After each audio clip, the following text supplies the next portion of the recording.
ज्ञान विस्तार चैनल में आप सभी का स्वागत है। भगवती तुलसी की कथा। तुलसी से जुड़ी एक कथा बहुत प्रचलित है। पुराणों के अनुसार श्रीमद् भागवत पुराण में इनके अवतरण की दिव्य लीला कथा भी बनाई गई है। एक बार शिव ने अपने तेज को समुद्र में फेंक दिया था। उससे एक महान तेजस्वी बालक ने जन्म लिया। यह बालक आगे चलकर जालंधर के नाम से पराक्रमी दैत्य राजा बना। इसकी राजधानी का नाम जालंधर नगरी था। दैत्यराज कालनेमी की कन्या वृंदा का विवाह जालंधर से हुआ। जालंधर महाराक्षस था और वृंदा बाल्यावस्था से ही श्री विष्णु की पूजा आराधना किया करती थी। जालंधर अपनी सत्ता के मद में चूर, उसने माता लक्ष्मी को पाने की कामना से युद्ध किया, परंतु समुद्र से ही हुई उत्पन्न होने के कारण माता लक्ष्मी ने उसे अपने भाई के रूप में स्वीकार किया। वहां से पराजित होकर वह देवी पार्वती को पाने की लालसा से कैलाश पर्वत पर गया। भगवान देवाधिदेव शिव का ही रूप धरकर माता पार्वती के समीप गया, परंतु माँ ने अपने योग बल से उसे तुरंत पहचान लिया तथा वहां से अंतर्ध्यान हो गई। देवी पार्वती ने क्रुद्ध होकर सारा वृतांत भगवान विष्णु को सुनाया। जालंधर की पत्नी वृंदा अत्यंत पतिव्रता स्त्री थी। उसी के पतिव्रत धर्म की शक्ति से जालंधर ना तो मारा जाता और ना ही पराजित होता था। इसीलिए जालंधर का नाश करने के लिए वृंदा के पतिव्रत धर्म को भंग करना जरूरी था।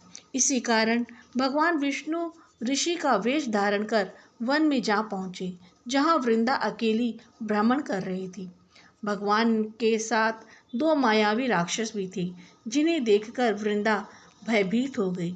ऋषि ने वृंदा के सामने पल में दोनों को भस्म कर दिया।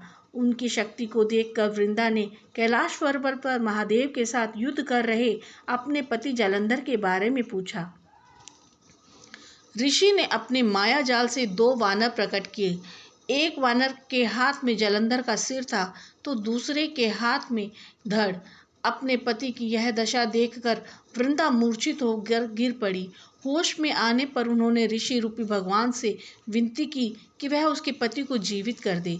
भगवान ने अपनी माया से पुनः जालंधर को सिर धड़ से जोड़ दिया, परंतु स्वयं भी वह उसी शरीर में प्रवेश कर गई। वृंदा को इस छल का जरा सा भी आभास ना हुआ। जालंधर बने भगवान ने के साथ वृंदा पतिव्रता का व्यवहार करने लगी, जिससे उसका सतीत्व भंग हो गया। ऐसा होते ही वृंदा का पति जालंधर युद्ध में हार गया। इस सारी लीला का जब वृंदा को पता चला तो उसने क्रुद्ध होकर भगवान विष्णु को शिला होने का श्राप दे दिया तथा स्वयं सती हो गई। जहाँ वृंदा की भस्म थी वहाँ तुलसी का पौधा उगा। भगवान विष्णु ने वृंदा से कहा, हे वृंदा, तुम अपने सतीत्व के कारण मुझे लक्ष्मी से भी अधिक प्रिय हो गई हो।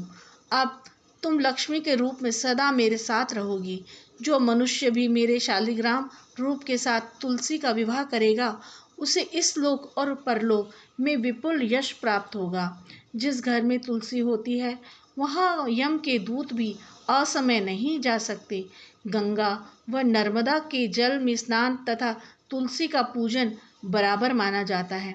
चाहे मनुष्य कितना भी पापी क्यों ना हो, मृत्यु के समय जिसके प्राण मंजरी रहित तुलसी और गंगा जल मुख में रखकर निकल जाते हैं, उससे सारे पाप मुक्त होकर बैकुंठ धाम को प्राप्त होता है।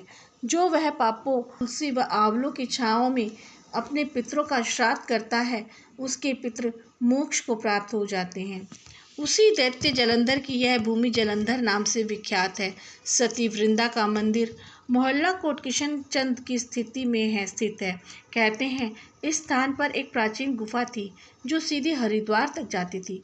सच्चे मन से 40 दिन तक सत्य वृंदा देवी के मंदिर में पूजा करने से सभी मनुष्य के सभी मनोरथ पूर्ण होते हैं।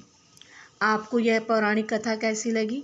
कमेंट बॉक्स में ज़रूर बताएं और ऐसी ही और कथाओं को जानने और सुनने के लिए चैनल को लाइक और सब्सक्राइब जरूर करें।